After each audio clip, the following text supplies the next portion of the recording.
kembali di channel Robby Delvis. Kali ini saya ingin membahas tentang berita yang cukup mengejutkan ya seputar sepak bola Indonesia, yakni berita dari pelatih timnas Jepang ya Hajime Moriyasu yang mengatakan bahwa timnas Indonesia akan masuk atau lolos ke Piala Dunia menemani Jepang ya. Nah, jadi kita tahu bahwa sekarang timnas Indonesia itu kan sedang ada di round 3 dari kualifikasi Piala Dunia, tepatnya di grup C. Nah, di grup C ini dihuni oleh negara-negara besar di Asia terutama. Satu ada Jepang, yang kedua Australia, yang ketiga ada Arab Saudi, yang keempat ada Cina, kelima ada Bahrain, dan keenam adalah Indonesia.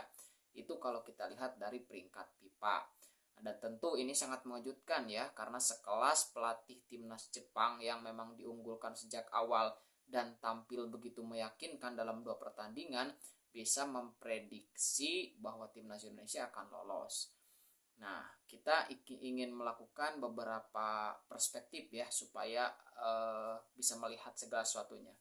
Pertama, benar bahwa timnas Indonesia mengalami peningkatan yang cukup pesat ya, terutama dengan kehadiran Sintayong dan pemain naturalisasi.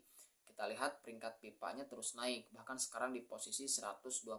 Nah, itu posisi pertama yang perlu kita pertimbangkan bahwa memang timnas kita sedang dalam form yang bagus ya, dalam tren yang sangat positif gitu. Itu satu. Nah, yang kedua, apakah kita sudah masuk ke tim elit di Asia? Nah, saya rasa ini masih kesulitan ya. Memang kita punya progres yang baik, tetapi di Asia pun masih kesulitan untuk sekelas Asia ya, bukan termasuk tim unggulan di Asia. Nah, belum masuk ke sebagai tim unggulan di Asia. Nah, kalau untuk Asia Tenggara saya kira kita sudah punya posisi yang sangat bagus, dan Vietnam dan Thailand bukan lagi lawan yang benar-benar berat ya, tidak seperti sebelumnya. Oke, itu yang kedua.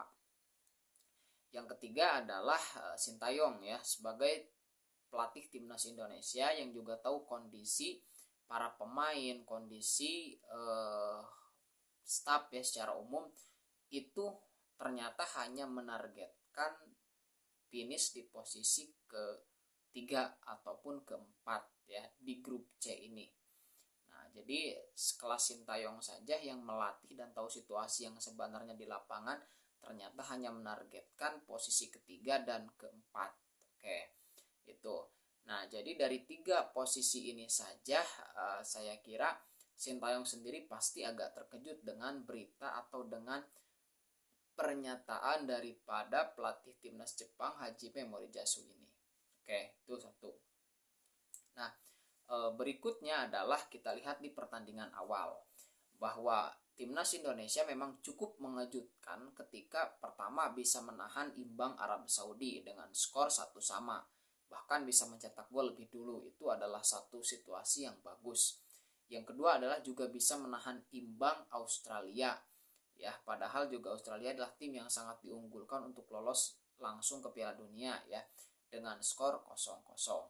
Artinya memang Indonesia mengawali start yang bagus ketika melawan timnas Jepang, timnas Arab Saudi maupun timnas Australia. Oke, tapi di sini menurut saya masih punya pertanyaan ya. Pertanyaannya adalah apakah timnas Indonesia menang itu ketika kedua tim Arab Saudi dan Australia dalam performa terbaiknya, atau justru masih dalam performa yang tidak baik? Kalau jawabannya performa Australia dan Arab Saudi dalam performa terbaik, berarti kita bisa mengalahkan mereka, kita bisa mengimbangi mereka dalam form terbaik mereka. Tetapi kalau mereka sedang tidak baik-baik saja, berarti progres peningkatan kualitas timnas kita juga belum benar-benar signifikan. Oke, itu. Nah, jawaban saya ini, saya feeling pribadi ya sebagai supporter timnas Indonesia, lebih memilih feeling yang kedua, bahwa iya kita ada peningkatan bagus, tetapi Arab Saudi dan Australia dalam keadaan yang tidak baik-baik saja. Itu yang kedua. Nah, selanjutnya dari pertimbangan kondisi real tadi, 3 hal tadi, dari mulai Sintayong yang menargetkan finish di peringkat 2 dan 3, kemudian lain-lain, kemudian dengan kondisi permainan awal ya. Nah, maka saya melihat bahwa kemungkinan itu ada ya, kemungkinan itu ada, tetapi cukup berat gitu ya. Memang yang paling realistis itu adalah finish di posisi ke-3 ataupun ke-4. Nah, kalaupun misal terjadi kejutan, bisa saja terjadi. Nah, ada nggak peristiwa kejutannya? Ada. Nah, tapi ini bukan di timnas senior, tapi di timnas U23. Kita tahu timnas U23 ketika bermain di Piala Asia, nah itu kan ternyata memberikan kejutan luar biasa. Apa kejutannya? Pertama, mereka itu ada di grup yang luar biasa berat. Ada Jordania, ada Australia, kemudian juga ada Qatar. Tapi hebatnya ternyata timnas Indonesia bisa mengalahkan Australia, bisa mengalahkan Jordania ya, dan itu dengan skor yang meyakinkan, dengan permainan yang meyakinkan. Bisa menjadi runner up ya, hanya kalah dari Qatar. Nah, kejutan berikutnya adalah ketika mereka berhadapan dengan Korea Selatan.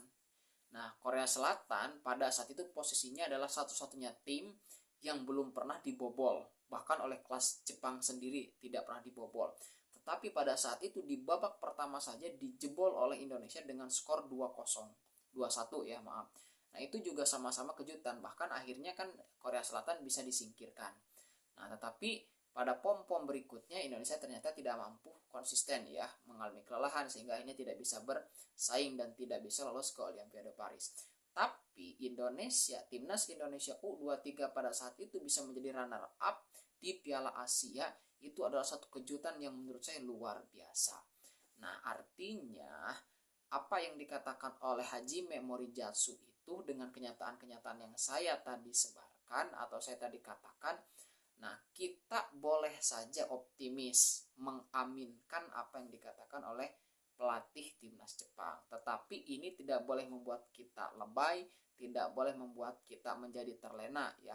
Bahwa peluang itu ada, ya, tetapi itu harus menjadi motivasi bagi para pemain agar timnas Indonesia bisa dalam performa terbaik. Nah, kalau feeling saya ya, menjadi runner up dan piala dan masuk ke Piala Dunia langsung, itu peluangnya menurut saya hanyalah 25% ya.